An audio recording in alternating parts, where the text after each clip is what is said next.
Hey everyone, this is Brianna from Experian, and today we'll talk about the steps to take to save for a house.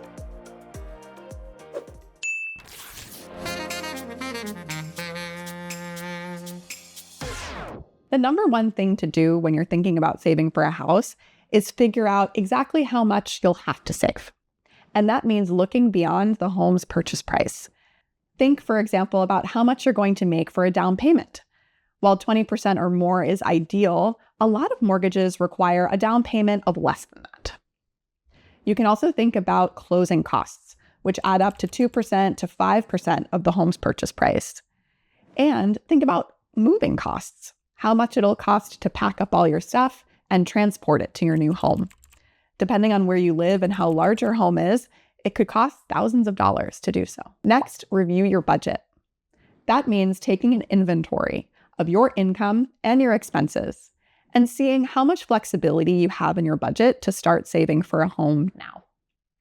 First, add up your income and income from any co-borrowers or people who will buy the house with you. Look at your after-tax income in particular. Then add up your expenses. Start with your required expenses, like housing, transportation, insurance, utilities, and food. And then look at your discretionary expenses, things you want but don't need, like entertainment, travel, subscription services. Make sure to include any financial obligations you have now or that you might have in the future, in addition to your essential expenses, like debt payments for a car loan or a minimum credit card, or savings for retirement or a child's college fund. Add together all of these monthly expenses. Compare them to your total income and look to see how much money you have left to start saving for a home. Next, figure out a savings goal per month. That means deciding how much it'll probably cost for you to buy a home in the area where you want to move by looking at recent home sales. And remember to add in those closing costs and moving costs as well. Then break up that total amount into years and months to come up with a monthly savings goal. And set up an automatic transfer to your savings account for that amount. You can use a home affordability calculator if that would help you.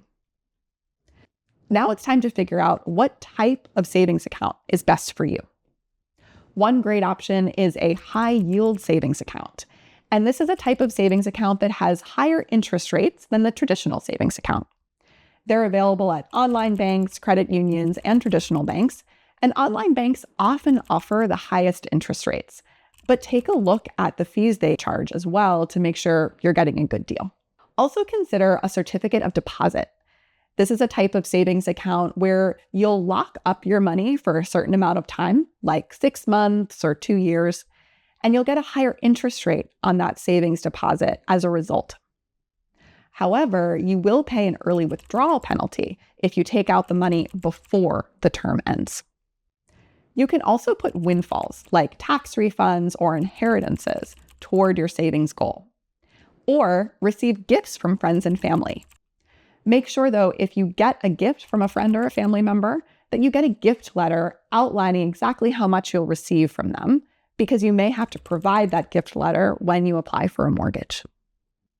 Finally, think about ways to increase your income and reduce your expenses.